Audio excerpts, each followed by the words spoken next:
Welcome दोस्तों, स्वागत है आपका हमारे चैनल पे। उम्मीद करते हैं खैरियत से होंगे। आज आपके लिए देश दुनिया की वायरल अपडेट्स लेके आए हैं। आपको इसी वीडियो पे तमाम अपडेट्स मिल जाएंगे, तो इस वीडियो को आखिर तक ज़रूर देखिए और अनवक्त और गोदी मीडिया को भी एक्सपोज करेंगे। तो दोस्तों, आगे आप चैनल पे लाइक, सब्सक्राइब, शेयर और अपनी कीमती राय हमारे कमेंट बॉक्स में जरूर शेयर करें। आज मैं आपको एक ऐसी घटना सुनाने वाला हूं जिसको सुनकर आपको यकीन हो जाएगा कि हमारे देश में घोर कलयुग आ चुका है। तो बात है हरियाणा की। एक औरत को पता चलता है कि उसकी 9 साल की बेटी प्रेग्नेंट है। वो इस चीज से डर जाती है और अपनी बेटी को पुलिस के पास लेके जाती है। वहां जाकर जब पुलिस मेडिकल करवाती है तो पता चलता है कि ये बच्ची 8 महीने की प्रेग्नेंट है और अब इसका अबॉर्शन नहीं करवाया जा सकता। अब अगर नॉर्मल पुलिस होती तो इस केस को शायद इतना सीरियसली नहीं लेती, but the head constable was a woman and वो इस केस को लेके सीरियस थी। उन्होंने उस बच्ची से कई सवाल जवाब किए, उसकी कई काउंसलिंग सेशंस करवाई, पर कुछ पता नहीं चल रहा था क्योंकि उस बच्ची को कुछ आइडिया ही नहीं था कि उसके साथ कितना बुरा हुआ है। पर फिर आया वो एक दिन और उस बच्ची ने कुछ ऐसे हिंट्स दिए जिसे सॉल्व करने के बाद पुलिस को पता चल गया कि कल्प्रेट कौन है। और जब पुलिस को ये बात पता चली तो उनके होश उड़ गए और उनके पैरों तले जमीन खिसक गई, क्योंकि कल्प्रेट कोई और नहीं, उसी 9 साल की बच्ची का 2 साल बड़ा सगा भाई था। पुलिस ने ये बात लड़की के माता पिता को बताई, पर बजाय इस पे एक्शन लेने के वो लड़के को बचाने में लग गए। पुलिस के कहने के बावजूद भी माता पिता ने लड़के को कोई काउंसलिंग सेशंस में जाने नहीं दिया, क्योंकि अगर ऐसा होता तो वो बात बाहर आ जाती। माँ बाप ने गलत का साथ तो दिया ही, पर उसके साथ साथ अपनी खुद की बेटी और उसकी हुई बेटी को भी अबैंडन कर दिया और पुलिस के सहारे छोड़ दिया। अब आप ही बताओ, ये घोर कलयुग नहीं तो और क्या है। ये घटना बताती है कि हमारा समाज किस बर्बादी की ओर जा रहा है। जिन बच्चों के दिमाग भी फुली डेवलप नहीं हुए हैं वो कर रहे हैं। लड़कियों के लिए हमारा देश नर्क बनता जा रहा है। ऐसे तो हमारा देश डाइवर्स है, यहाँ पे तरह तरह के भगवान हैं, पर ऐसी घटनाएं देखने के बाद लगता है कि वो सब यहाँ से कब का चले गए हैं। अब ये हालत ठीक होगी या नहीं इसकी तो गारंटी नहीं है, पर एक चीज के लिए मैं श्योर हूँ कि अब कोई नेता आएगा और इसे एक थियोरी में डालने की कोशिश करेगा। दोस्तों, वीडियो में आप जो 500 रुपए के नोटों के बंडल देख रहे हैं, ये यूपी के महाराजगंज से भाजपा के जिला मंत्री के घर का वीडियो है। वीडियो एक कमरे के अंदर का है, जहां भाजपा के जिला मंत्री गौतम तिवारी खुद खड़े हैं।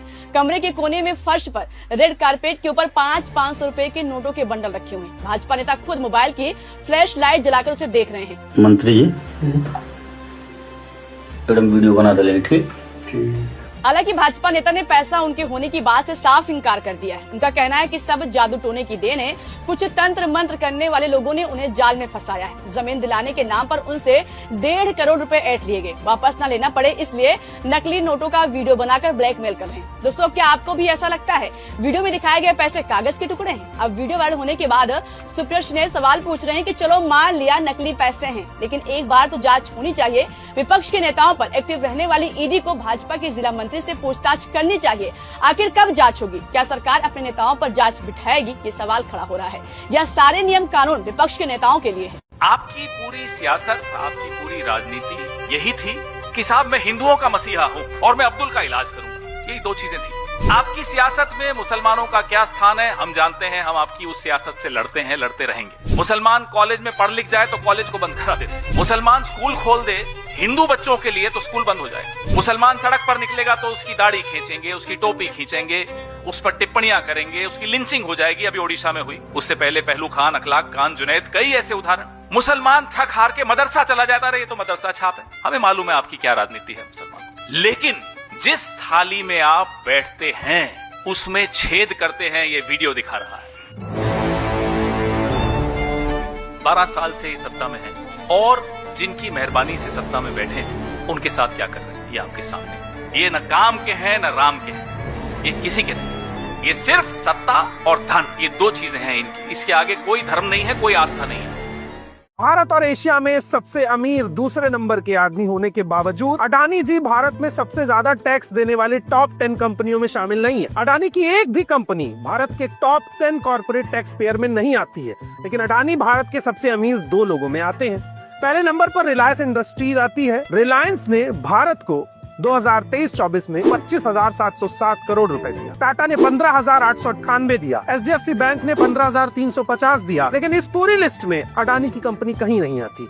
यानी अडानी भारत से पैसा तो कमा रहे हैं, लेकिन सब्सिडी इतनी और टैक्स में छूट इतनी कि टॉप 10 टैक्स पेयर्स में भी नहीं आ रहे हैं। इसे किस तरह से देखा जाए, अब आप ही बताएं।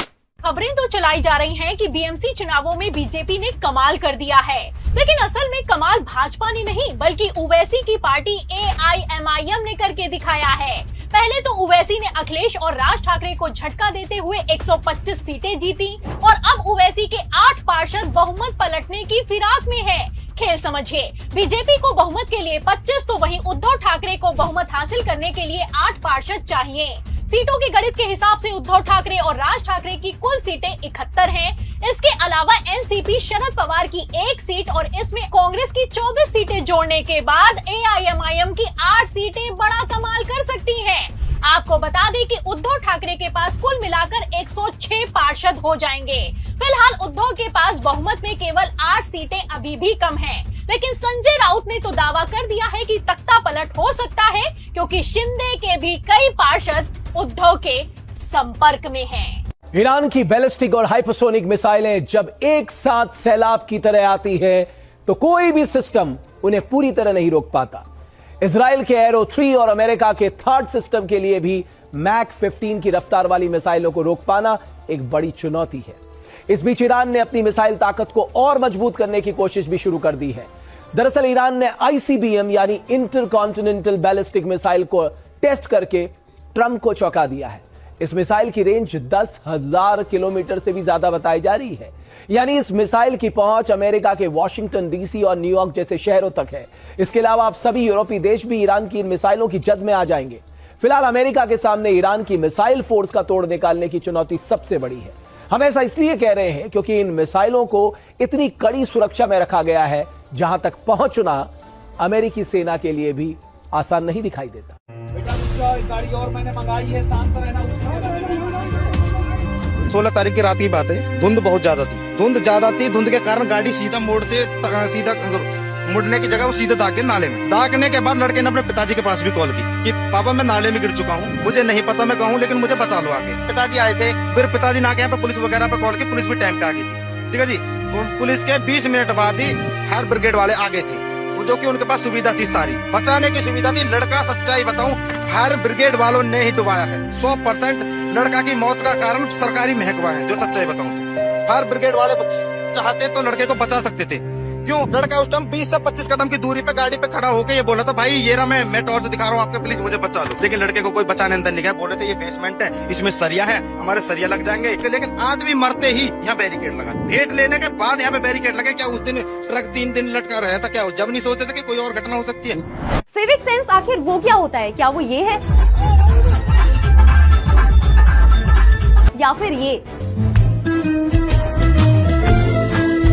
गाड़ी की छत को डांस फ्लोर समझना, हुक्के को एयर फ्रेशनर मानना और पहाड़ों को इंस्टाग्राम रील का बैकग्राउंड। पॉल्यूशन, अरे वो तो एस्थेटिक धुएं का नाम है। दूसरी तरफ दिल्ली मेट्रो है, जो अब सिर्फ पब्लिक ट्रांसपोर्ट नहीं रही, वो मल्टीपर्पज स्पेस है। कहीं रील बन रही है, कहीं कपल डेट कर रहे हैं, और कहीं किसी को अचानक जहाँ सोच वहाँ शौचालय का दिव्य ज्ञान आ जाता है। सुलभ शौचालय वो तो शायद कमजोर सोच वालों के लिए होता है। और ये वीडियो देखिए जिसमें फूल कूड़ेदान में फेंके गए थे। बस फिर क्या था, लोगों ने सोचा चलो आज इनोवेशन करते हैं, मंदिर बहुत हो गई, कूड़ेदान ही पूछ लेते हैं। आखिर फूल भी चढ़े हैं, भावना भी, बस दिशा थोड़ी उल्टी हो गई। विदेश में कहते हैं इंडियंस लाइक सिविक सेंस, हम जवाब में कहते हैं सिर्फ सिविक क्यों? कॉमन सेंस भी ऑप्शनल है। फॉरेनर्स इंडिया घूमने क्यों आए जब हम खुद ही अपने देश को लाइव डेमो बना रहे हैं? How to not behave, Japan में बच्चों को बचपन से सिविक सेंस सिखाई जाती है। इंडिया में हम सिखाते हैं जहाँ जगह मिले वहीं थूक दो। फाइन लगाओ किस पर? जब नेता अस्पताल में सिगरेट पी रहे हो तो जनता तो सिर्फ फॉलो कर रही है। आखिर हम वही हैं जो देश को गंदा रखकर भी कहते हैं इंडिया इज ग्रेट ब्रो।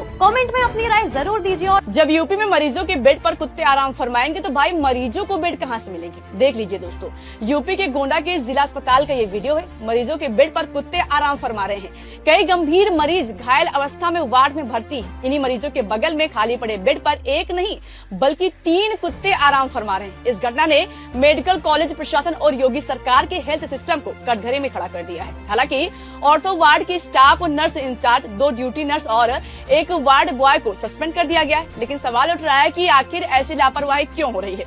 इससे पहले इसी अस्पताल में ऑक्सीजन पाइप पर चूहों का झुंड दिखा था। इसलिए योगी सरकार पर सवाल उठ रहा है कि क्या आपका हेल्थ सिस्टम ऐसा है? क्या बीजेपी के नेता और मंत्री इस अस्पताल में अपना या अपने परिवार का इलाज कराएंगे? सवाल ही नहीं उठता है। आम जनता के अलावा इस अस्पताल में कौन जाएगा? अस्पताल प्रशासन का कहना है कि कुत्तों को पकड़ने के लिए गोंडा नगर पालिका विभाग को कई बार पत्र भेजा गया, लेकिन कोई कार्रवाई नहीं हुई। दोस्तों, क्या दिन रात सरकार का गुणगान गाने वाला गोदी मीडिया चैनल आज तक के ऊपर योगी सरकार एफआईआर दर्ज करवाएगी? जब नेताओं पर एफआईआर हो रही है तो आज तक पर भी होना चाहिए। ये सवाल कांग्रेस उठा रही है। क्यों उठा रही है? क्योंकि दोस्तों, मणिकर्णिका घाट का जो ये वीडियो सामने आया था, जिसमें दावा किया गया था कि सदियों पुरानी अहिल्याबाई होलकर की मूर्ति तोड़ी गई है। सरकार का कहना है कि ना मूर्तियां खंडित हुई और न ही शिवलिंग टूटे हैं, सब एआई। इस वीडियो को एआई से बनाया गया है। वीडियो शेयर करने वालों पर अब एफआईआर हो रही है। संजय सिंह और पप्पू यादव जैसे नेताओं पर एफआईआर हो चुकी है, इसलिए एक एफआईआर आज तक पर भी होनी चाहिए। भाई, जब वीडियो सामने आया तो हर किसी ने खबर चलाई थी, आज तक ने भी खबर चलाई थी। इसलिए सुप्रिया श्रीनेत ने योगी और मोदी से सवाल पूछा है कि क्या आज तक पर भी एफआईआर होगी? मूर्खों को भक्त बनाओ और भक्तों को मूर्ख। मोदी पिछले 12 साल से सिर्फ इसी फॉर्मूले पर काम कर रहे हैं। अब देखिए ना, खुद को हिंदुओं का सबसे बड़ा मसीहा बताने वाले मोदी जी काशी में मंदिर तोड़वा रहे हैं, शिवलिंग ध्वस्त किए जा रहे हैं, मूर्तियां खंडित की जा रही हैं, शंकराचार्य के साथ बदसलूकी हो रही है, साधु संतों को पटक पटक कर पीटा जा रहा है, रामायण महाभारत को किस्से और कहानियां बताया जा रहा है, पवन सुत हनुमान जी को पतंग बनाकर उड़ाया जा रहा है, आरएसएस की पार्किंग के लिए 1000 साल पुराने मंदिर तोड़े जा रहे हैं। सच्चाई सामने आई तो एआई वीडियो बताकर एफआईआर कर रहे हैं, डरा रहे हैं, धमका रहे हैं। सच्चाई ये है कि मोदी योगी ना राम के हैं और ना काम के, ये ना हिंदुओं के हैं ना मुसलमान के, ये सिर्फ अडानी के हैं। उन्हीं के लिए काम करते हैं। जल जंगल पहाड़ सब अडानी के हवाले करने के बाद अब उनके लिए मंदिर भी तोड़े जा रहे हैं। सच्चाई ये है कि हिंदू वाकई खतरे में हैं ढोंगी बीजेपी वालों से। ये सनातनी नहीं धनातली हैं। ये मूर्खों को भक्त बनाते हैं और भक्तों को मूर्ख। अमेरिका से जंग के बढ़ते हुए इन खतरों के बीच ईरान भी अपनी सैन्य तैयारियों को लगातार धार दे रहा है। अब ईरान के सुप्रीम लीडर खामेनेई ने ऐसा कदम उठाया है जिससे इजराइल और मिडिल ईस्ट में मौजूद अमेरिकी सैन्य अड्डों पर खतरा मंडरा रहा है। दरअसल ईरान ने अपनी रहस्यमयी अंडरग्राउंड मिसाइल सिटी एक्टिव कर दी है। इन मिसाइल सिटीज में खुर्रम शहर 4, फतेह 2 और सेजिल 2 जैसी घातक मिसाइलें तैनात हैं, जो इजराइल और अमेरिकी ठिकानों के लिए बड़ा खतरा है। और खास बात यह है कि ईरान की इन विध्वंसक मिसाइलों को अंडरग्राउंड ठिकानों से ही लॉन्च भी किया जा सकता है। ईरान की योजना 2000 मिसाइलों से एक साथ हमला करके दुश्मन के खेमे में प्रलय लाने की है। और इन सब के अलावा ईरान ने 24 घंटे मिसाइल का उत्पादन भी शुरू करने का आदेश दे दिया है। यानी खामेनेई ने अपनी घातक मिसाइल फोर्स को मोर्चे पर उतार दिया है। ये मिसाइल एक निर्देश पर ही पलक झपकते ही दुश्मन को दहलाने के लिए तैयारी शुरू कर चुकी है। अक्टूबर से जनवरी आ गया, लेकिन दिल्ली एनसीआर का पॉल्यूशन नहीं हुआ कंट्रोल। आखिर क्यों? जानिए इसके पीछे की वजह। दिल्ली एनसीआर में सर्दियों का मौसम आते ही हवा जहरीली हो जाती है। अक्टूबर 2025 से जनवरी 2026 तक प्रदूषण का स्तर बहुत खराब से गंभीर और खतरनाक तक पहुंच गया। CSE यानी centre for science and environment की रिपोर्ट्स के मुताबिक ये समस्या अब पराली जलाने से ज्यादा लोकल स्रोतों से है। 2025 में पराली जलाना 2021 से 77.5% कम हुआ। दिल्ली के PM 2.5 में इसका योगदान कम हो गया। दिल्ली में PM 2.5 का 51% हिस्सा वाहनों से आता है। दिल्ली में 1 करोड़ से ज्यादा वाहन है जो सालाना बढ़ रहे हैं। दिल्ली में PM 2.5 का 13% हिस्सा घरेलू स्रोतों से जैसे कचरा जलाना, रोड साइड आग तापने से बढ़ता है। उद्योगों से 11%, निर्माण से 7% PM 2.5 मिलता है। उसके बाद रोड डस्ट 4%, एनर्जी सेक्टर 5%, कचरा जलाने से 5% मिलता है। NCR के जिलों से 32.8% प्रदूषण आता है। अन्य जिलों से 25.8% प्रदूषण का हिस्सा दिल्ली में एंट्री करता है। जिस तरह राष्ट्रपति डोनाल्ड ट्रंप अपनी धौंस जमा रहे हैं, ठीक वैसा ही दूसरे विश्व युद्ध से पहले जर्मनी के तानाशाह अडोल्फ हिटलर ने किया था। उस वक्त हिटलर ने न सिर्फ जर्मनी की सेना का विस्तार किया, बल्कि राइनलैंड, ऑस्ट्रिया और चेकोस्लोवाकिया पर उसी तरह अवैध कब्जा किया जिस तरह आज राष्ट्रपति ट्रंप ने वेनेजुएला पर हमला किया और वो ग्रीनलैंड पर भी कब्जा करने की धमकी दे रहे हैं। वेनेजुएला के राष्ट्रपति निकोलस मादुरो को गिरफ्तार करने के बाद राष्ट्रपति डोनाल्ड ट्रंप इस बात पर अड़ चुके हैं कि अमेरिका किसी भी कीमत पर ग्रीनलैंड को हासिल करके रहेगा। और इसके लिए उन्होंने यूरोप के 8 देशों पर सजा के रूप में 10% टैरिफ लगा दिया है। इन देशों में Denmark, Norway, Sweden, France, Germany, England, Netherlands और फिनलैंड शामिल हैं। इन सभी देशों पर ट्रेड डील के तहत अभी 15% टैरिफ लगाया जा रहा है, लेकिन अब 1 जून से इन देशों पर 25% टैरिफ लगाया जाएगा। और इसके पीछे कारण यह है कि इन देशों ने ग्रीनलैंड की आजादी का समर्थन कर दिया है। सोचने वाली बात यह है, ये सारे देश नेटो संगठन का हिस्सा हैं, जिसमें अमेरिका भी शामिल है।